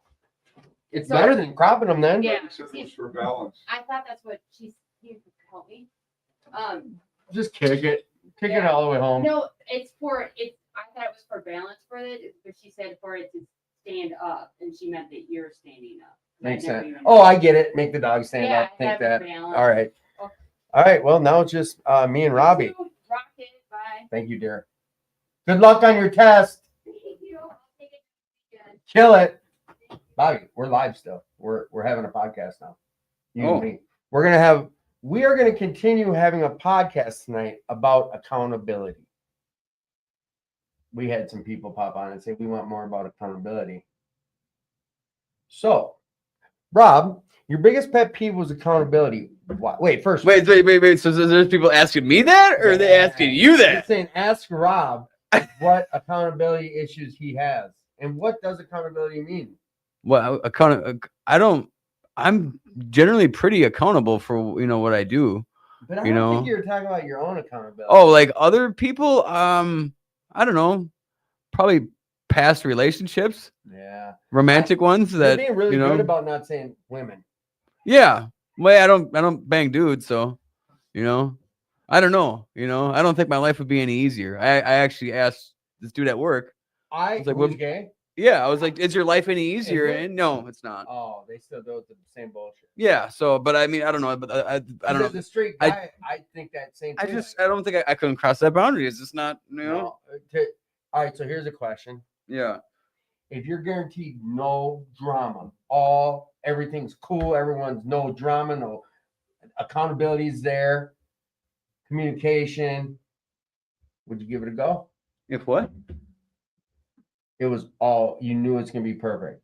There's good accountability. Oh, with the dude? A dude. No, I couldn't do it. Couldn't do it. If it's gonna be Why did he yes for you? Is that what you're trying to say, dude? He's like, well, no, I couldn't do it. It's just not. It's not my thing. Not that I have anything against anybody who does. Whatever floats your boat. But no, man. I think I don't know. And here's the thing too: is that like with the accountability piece, my problem with accountability is when people come into the rooms and they do shitty things to people and then take no accountability for it. You know what I mean? It's one thing to do the shitty thing. I'm not perfect. I make mistakes, but to not take any accountability for it and then just to move along to the next situation and do the exact same thing. And then try to demonize the person that you're doing it to and make it seem like they're the one that doesn't have any accountability or any of that. That's what I have a problem with. So I have a question about something on that is, do you think now this, and I always pose this to you personally, because you're like one of my closest buddies. I talk to all this shit. Do you think in that person's mind, I know you'll never know what they're really thinking. Yeah. But I guess we can only go off of what we think their heart is. But do you think they are taking accountability? Especially when they I do. Okay. Because I've seen You're a it. lot better man than you were a year ago, and 2 years ago, and 3 years Oh ago. God, yeah. When I asked you the Yeah. same shit a year or two ago, you're Well, like, no. I think they got their own way of doing it. There you You go. know, and whatever it is, it fits the narrative they got going on in their head. You know, and who's not to say that maybe it's sometime down the road they might change too. You know, so that's another thing too, is that like, you know, I'm not really, let's you know, like I was gonna say, like, I don't know, I'm not mad about anything that, you know, like really, and this is the thing that used to piss me off, is when people are like, oh, it made me who I am today. You know, and I'd be like, no, fuck that. Right. That shouldn't happen and blah blah blah. But It you know shouldn't what? have to- It's a right. true statement. It's a true statement. Like if I hadn't went through what I went through, I wouldn't be who I am But today. you can say that about I'm only who I am today because I shoved a needle in my arm. Because Yeah. I mean everything. But sometimes, like, I don't want to have to go through that hurt to get to where I'm at today. Oh yeah, I think it would have been a lot easier if I didn't have to go through a lot of the things that I went through. But I think anybody can say that about their situation, you know, like Yeah. especially us addicts. Like we don't usually come into the rooms like, oh yeah, it was great. I came from a regular childhood. You know, I feel great about myself. No. I think that I'm a great person, and you know, I have self-worth and self-esteem and all those things. It doesn't happen. How messed up am I over here? Like, well, I did. You did. No, You did. In You a were way, raised no, pretty good. in a way, You were raised pretty good. I Yeah. was raised well, Yeah. but great. Didn't see nothing bad. I knew what integrity looked like. I just always knew when I was choosing the bad route, Yeah. and I knew, but that's also, I'm a little sick about a lot of that. So back to that part about growth and accountability and this piece where we'll never know what someone else is truly thinking. But you brought up something where you said the narrative, like their Yeah. narrative. It goes hand in hand with like everyone's emotions valid by the story they're telling themselves. Yeah. How valid is the story they're telling themselves, and how truthful is it? Like, Yeah. this is the problem. Well, the thing is, Come on. it could be their truth as well. That's what I'm getting. You know what I mean? Get to that. It's So, like, and the thing is too, is Yeah. that like, and it kind of coincides with like, oh, your sick friend. You know, if I could think about it like that, you know, from the big book or whatever, like, oh, it's a sick friend and that's fine. Like, right. if I can learn to do that, then I'm in a better place. But that doesn't always work out that way. Recently, it's been great. Like now, it's like, I mean, I'm not mad about anybody for anything that they've ever done to me. You know, and that's a beautiful thing, because now I get to like live a life that's Free. freaking beautiful. Right. Like I love my life. I can say that today. I love who I am. I love my life. I love the things in my life. And God has blessed me with a great life, you know, even though bad things are happening at the moment. You know, well, just Yeah, one bad right, thing. right. Just one bad. One one big bad thing. thing aligned with a lot of, you know, family stuff. I But was it's gonna say the things that are which is surrounding deep, around that. which Yeah. is deep, you know. But like It's not I a real person. I can honestly say that I am happy right now. So, and I think too that like if I were to hang on to any of those things that like anybody's ever done to me, like I wouldn't be where I am right now. I wouldn't be happy, because it's like we're all human, you know, we're all human. And don't get me wrong, that doesn't excuse, you know, certain people's behavior or anything like that. But like if you can learn to forgive people, then you know that you need to be forgiven as well, you know, and then in turn it just makes me more It's free. You're free. well, and then I'm more aware of how I'm behaving, you know, because I'm not perfect, you know. And I remember I went to a meeting and, you know, I was real caught up, and there was somebody that was just like, oh, I was pissed. And I was like, I'm going to a different area and I'm going to talk to these people. And I kind of brought it up. And then this one lady afterwards was like, well, self-righteous is a character defect as well. And I'm like, she's right. In effect, I was gonna say She's right. It hurt Because she was right. Yeah. Because she was right. And I was like, yes, that's true, but I don't have to be around them people as well. No, that is the other side. You know what I mean? Yeah. But like, yeah, no, she was telling the truth. Wow, she hit you. Yeah, with she a got left me. hook. She got me. But it's probably exactly what you probably. Yep, that that's why I was self-love. there. That's why I was there, you know. And Yeah. the behavior that I was upset about, this person probably still does that. You never know. But I'm not around that And person then anymore. yeah, And that's a fine. boundary thing. Yeah, and that's fine, you know. And like, you know, to be honest, I hope that person's doing well, and you know, that's about it. You know, like I just choose to be around who I want to be around, you Right. know, And that's that piece. right, because we I get. don't want something else rubbing off on me, because you know, just like, you know, negativity is contagious, because I can get real negative. Yeah. You know what I mean? Like I'm not Mr. You know, sunshine all the time. You know, like if I hang around enough negative people, I'm gonna be negative That's too. like that piece you know? where like I correlate this with what you're saying is stop listening to bad stuff. Right. Stop. You know this is in front of the window. Stop doing this, that. Do you know who that is? Who's that? I don't know. What's up, brothers? Hey, come here. Open the door. Come on. Come on. What are you guys doing here? We were just checking out the karaoke thing. Come, sit down. Get it, man. Bro, you too, man. Don't be scared. Come sit down. Come on. Don't be scared. We doing Friday night recovery talk. Belly up, bro. Come pop Just in get a close little to the late. mic. They can't move them though. You're all good, man. They don't even bite. Welcome to the Attitude for Gratitude podcast. Who are you? I'm Johnny P. Welcome to the show, Johnny P. Who are you? Justin. Justin. We're just talking about some. You know what? Real quick though, I wanted to also say, like, I've been thinking about this a lot lately. Is let's just say 10 years ago, if you're going through what you're going through right now, the difference just Oh, with God, pops, yeah. with family, I'd probably be in jail by now Right. if I was alive. right? You know, if I was alive, that and I wouldn't be doing the things that I'm doing in regards to that. You know, Be showing up for yeah, being the family. healthcare directive, being the power of attorney, and you know all those things, and you know it's not something I want to do. I'll be honest. I'll be honest. It's not something I want to do, but I mean, you know, like people say, I get to do it, and I mean, at the end of the day, it's like, what would I want, you know? Right. And Yep. so, and that's the hard part is that doing that, and then also having to deal with, you know, character defects and you know, people that haven't worked on themselves, and because they don't see it, they're just operating in, you know, their normal survival road.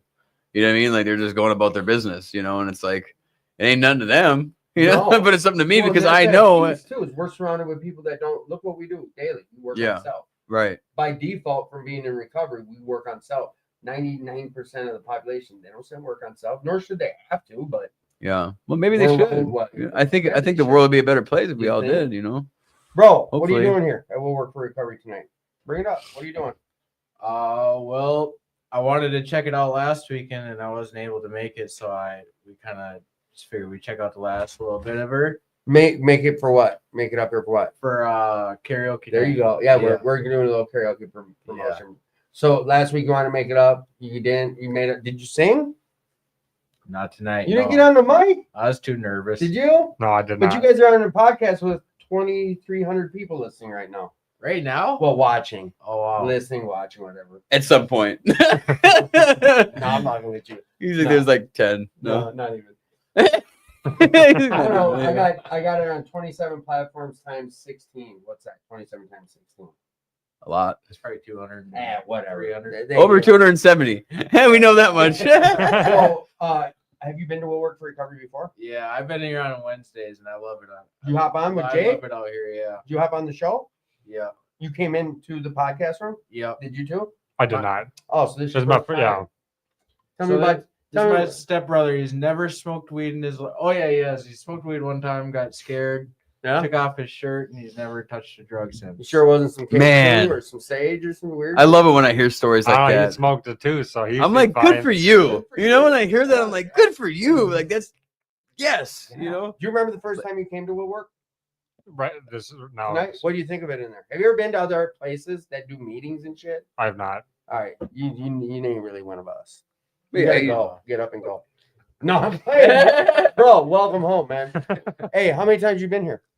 I've been here probably 4 or 5. You remember the first time you came? Yeah. Tell Yeah, us about it. I loved it. What? Tell Well, the audience who've never been here what it's like walking in here, what it looks like, the vibe, everything. so I had a really good experience my first time. There was Rambo Barbie. That was the first time I seen her too. Yeah. She had a crazy message to say. She was on fire that night. And then this other guy had a crazy message to say, and I was just really inspired. And when you walk in, it's just something different. It's like And then the next guy sucked. No, I was kidding. no other Third guy sucked ass, I've ever man. been to that is like as comfy as this place. Right. It's cool. Yeah, I get that. There's something new, you see here every time. It's like, oh, Paul's always Man. having new shit too. yeah. Man, yeah, been some years. So this isn't typically how we do this. I had a couple guests on for the first hour and a half. Yeah, sorry for crashing it. You didn't crash shit. I yelled at you guys. You should be. Kermit the Frog? Yeah, I don't know. No, he was out Mixed there for a lot of waiting, things. and I just made him come in. Now you two, like typically, I have scheduled guests, but you guys came in. So wait a minute. So you only smoked pot one He's time, here with his Twice. daughter to do something. twice. That's fucking out. You drinking? Never drank? No. Wow. not So before. what is life like then? I want like How old are you, bro? 24. Nice. That's 25. awesome. So, wow. I want to know that, like, you know, because it's like, oh, wow, it's We've never So- experienced a lot so of like animals. so like when you went to school, you were just really focused on school then. No, he still hung out with all of us stoners. And I You I hung out with everybody that did the drugs. I just never did the drugs myself. Wow. Yeah. I always seen what like them do it and stuff. Why didn't you? Okay. Because you're like, I don't like to feel not normal. You don't like to not Well, feel you in know what? control. Yeah, fuck yeah, that Okay, definitely, you know what, yeah, that's- you'd hear for that. sure. I can hear it. For sure. I want to be as far away as I possibly can. You know what I mean? Oh, it's built-in you know? boundaries, man. Yeah. Good And now on it's like they got drugs I don't even know how to pronounce. I know. You know? Yeah, Like what the yeah, fuck? You're right. The whole culture's changed. You know? Yeah. But So you just came to hang out with your bro? Yeah, he wanted to go to a couple places because he wanted to come here last week, but we didn't have some came up. We didn't have time to come here. Wanted to check it out. We were at somewhere else earlier tonight, and then we were on our way home and we popped over for like we 30 went to minutes. a revival church. They Is got, that the one? revival. or no, it was not revival. It's Where is it? St. Paul. Isn't that the one? Off University? Tomas's church. Who? Is it a recovery one? Kinda Who's the pastor? Do you remember? Tomas. Tomas. Yeah. You sure it's not Thomas? No. I was like, is it Thomas? I didn't think about it. Aaron? I was What's yeah. the one that I'm thinking The of? one that I go That to? yeah, Truth like and Freedom. Truth and Freedom. Yeah. From 6 to like 6:30 usually to like pain 9. reliever church. Oh, Pain okay. reliever. Yeah, I've heard of I that like one. that. Yeah. Pain reliever church. So you guys went there. Now you're here. Was there many people still left? Early? Were you here at 8:30? No, we just got here at 9:30. Yeah, because I walked in there at like 8:40, 8:50. Dude, there's like 20 people, and a lot of people were singing. And you just popping on now, like we're doing Big O started 8:30 p.m. Friday night karaoke, and like a lot of people have been showing up. How many were in there when you got here? There's probably 10 in there. Oh, really? Yeah. Still? Yeah, it's a blast. Like it can be fun. All right, so we talked about a bunch of recovery stuff. Well, we're at this point in the show where like we ask just off the wall questions. So, bro, pick a Yeah. number 1 through 100. 55. 55. What's the best piece of advice you've ever been given?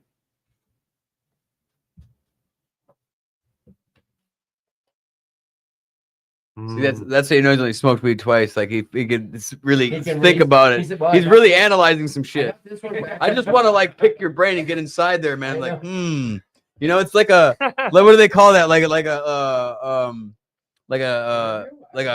lab rat or something. Like we gotta like study That him. subject. You know what I mean? Yeah. Like subject he gets really analytical and really thinks about things, unlike us addicts.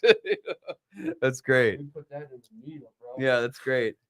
Yeah, I'd have to think about it. I don't have the answer on spot. I don't It's really. all good. Pick another number. 24. 24. You see that? That's fucking Dope slick, play. baby. That was. If you could choose only one place to go on vacation for the rest of your life, where would it be? It wouldn't be a Mm, vacation. Well, my dream place to go is London, but I don't know if I'd want, or the UK, but I don't know if I'd want to go there forever. So I'd just say a basic answer like Europe or somewhere in Europe. Rob, if you could go to one place for vacation for the rest of your life, where would it be? Amsterdam. If you could go to one place for the rest of your life, where would it be? Probably. I'd probably do somewhere in the mountains. I do a mountain spot. I don't know if I do like the Alps or somewhere in America, like the Rocky Mountains or Appalachians. I like the Appalachians. But Amsterdam's shit. I was there. And you don't have to just be a dope fiend to enjoy it either. No, there's no. dope shit there. Well, just because it's like there's just so much like I mean, from the sounds of it, like some freedom, you know, like you could No, it's dope. blazer at a coffee shop or whatever, which is No, it's then like it's not because I want to go blazer at a coffee shop. I mean, you can do that here, but it's just I don't know, just something about Bro, it I just can seems. explain it this way. When I went there, Yeah, the best- yeah.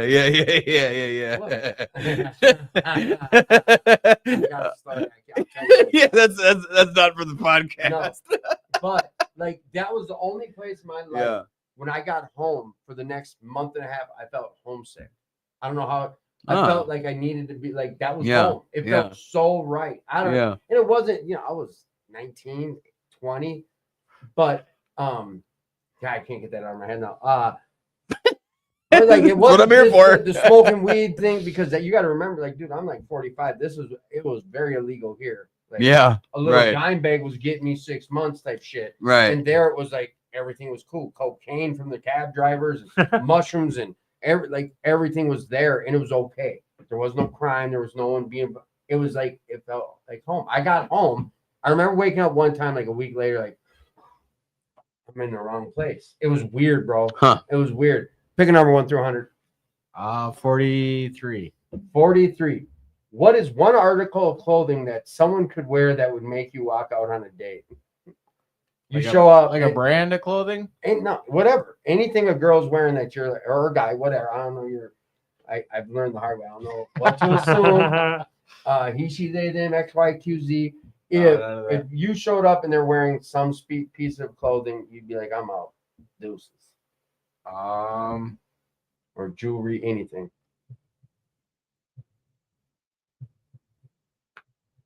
I guess I don't know. I've never had that issue. I know that's a hard one. I've asked that one other time. Maybe if it's like a show up to a blind date and she's dressed up like I got catfish, I'd probably get up out of there. Say she's wearing a mustache, I'm leaving. Come on, Rob, answer that one. What you show the question is this. What was the number? You don't remember? No, I don't. 43. 43. What is one article of clothing that someone could wear that would make you walk out on a date with them? Come on, say it. If you say a strap on or what? A strap on. Yeah, I'm probably. I gotta go. right. All right. Pick a number 1 through 100. 31.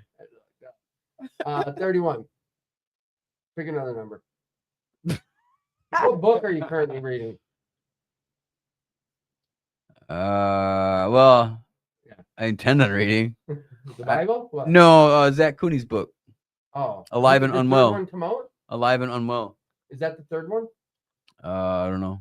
I got it. Probably. Is it a kid's book? No. Oh. No, it's a nonfiction or is it fiction? No, I don't know. It's real? Yeah. Or no, it's nonfiction. Nonfiction or is it fiction? The one that says non is the real one. Okay, I don't know. But I got to read it. Pick another number 1 through 100. 40. 40. Is there a certain person that has inspired you?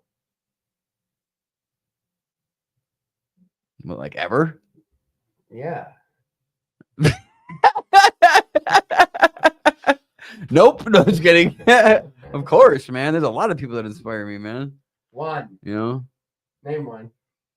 Well, I'm not going to name you since you just did that. Jesus. What about Jesus? What? No. I think Brent from the Saturday meeting. Oh. Yeah. I like that. He's got like just old school wisdom and just knowledge and just a presence that is like that's the epitome of let it go, dude. Yeah. Yeah. It's like you listen to him and you're like, wow. And like and he has a way of saying the truth in a non-offensive way. But in a way that's gonna hit you right in your chest. Yeah, and you're like, but you're like, I can't even be mad. No. Like it's not. It's like, wow, like I should be mad, but I'm not. Like that was. I don't know. He's talented. He's a talented dude because it's like, wow, like if I say something that's probably fucked up, it's probably gonna be pretty fucked up. Like fuck that dude. Yeah. You know what I mean? But like, I don't know. He's just got a way of like, oh wow, like that's kind of insultive, but not really, but truthful, but in a way that's not even aggressive. That's like. How do you even do that? He's I don't. Good at it. Yeah, I don't know. He went on for about 2 minutes about something once, and that the whole time I was like, "Fuck you." Yeah, yeah. But it was spot on, and it was with love. Yeah, he wasn't saying Tim this. Yeah, what he was talking about was what could be applied exactly to the person I am. Yeah, and I'm just like, damn, he's good. Yeah. Like, he's good. A hug after. Yeah. Exactly. Like you can't even be mad. You're like, wow, that's cool. Yeah. Like you could have just insulted me for like 3 minutes. I'm Forrest. Forrest, welcome to the show. Pick a number 1 through 100. 77. 77 he picks. And Forrest, what was your favorite game to play as a child? Hide and seek. Hide and seek. Bro, favorite game to play as a child? Probably Doctor. I always played drinking games with my cousins and stuff. I guess. The one that comes to mind is categories. Categories. I don't know what other games I really played. Hey, Kick the can, actually, or Annie over. There we go. Yeah, there Bringing we it go. back. Stratego. Stratego. Bobby, Hmm. favorite game to play as a kid? Cops and Robins. Mm-hmm. Duck, duck, gray duck. Duck, gray duck. I remember I would slap him really hard. Asshole. Yeah, I was a terrible kid. I'd slap him really hard and like, I don't know, I was just brutal. But yeah, that was fun. I like being a dickhead when I was a kid. I still like being a dickhead sometimes too, but whatever. All right. Tim, pick a number. We're going to wrap up. The way we wrap up Wrap that shit up, B. is one final question. If you have any superpower, what would it be? To fly. To fly. Nice one. Good Any one. superpower, what would it be? Read people's minds if I could turn it off, not if it's like We just talked Professor X where it's like consistent. about I want to be able to turn it off. Nah, Mm. we just had this conversation. That's a good clarification. I usually clarify when people Yeah. say, I'm like, is that by choice or you just hear everyone's shit? I like that. Any superpower, what is it? I'd have to say telekinesis. Telekinesis. Isn't that, what is that? Making someone do some shit? Just being able to control like Oh, Like I want that Magneto. book. or, you Oh, know, like yeah, no, like what's her name? The dude off of X-Men, the chick that not Storm, the other one. The Frost girl? No, the one that dies, the redhead. Oh, The one that Jean? the laser guy and Wolverine always used to Jean? battle. Yeah. I think it's Jean Jane, Grey. yeah, but then when Jane she's or back, Jean. she's a phoenix. All right. Any superpower, what is it? To pick the winning lottery number. Yeah, you did. You did. Yeah. Just say that. All right. Well, hey, everybody out there listening land, we love you. If you're out there struggling tonight, please reach out. If you're having negative thoughts of hurting yourself or using or whatever, no. If you're thinking of hurting yourself, dial 988. It's a suicide hotline. Utilize that shit. You're worth this life. You've heard us talk about all night. If you are struggling though, come on down to 4026 Washington Avenue North. We are here every day of the week, every night at 7 p.m. We are starting a new meeting on Sundays with pizza and doo-wop ditties. Tuesday night is a Well-Bridie meeting, native-based meeting. It's a dope meeting. Come on down here, check that out. Pete's running that now. We do like 2 or 3 native readings. They smudge before the meeting. It's a real dope meeting. Check it out. Monday, and Friday. It's a bigger meeting. A lot of people. So if you don't like big, huge crowds, check out Tuesday and Thursdays first. Other than that, we got 6:30 a.m. morning meetings. Very structured meetings. Come on down here and check it out. Come down and get you a soap of hope. Armor, yeah, baby. Our boy Chucky does the soap down here. Don't sleep on the soap. Come get you some. Yeah, it's uncomfortable What is? when you sleep on the soap. Yeah, don't. It can be uncomfortable, but smell that. That shit smells yeah. good. Oh yeah. All right. That just got way weird. Yeah, you got cut. You got your mic cut. All right, you're loved. You're loved. We'll talk to you next week. Bye, Z's. I would say.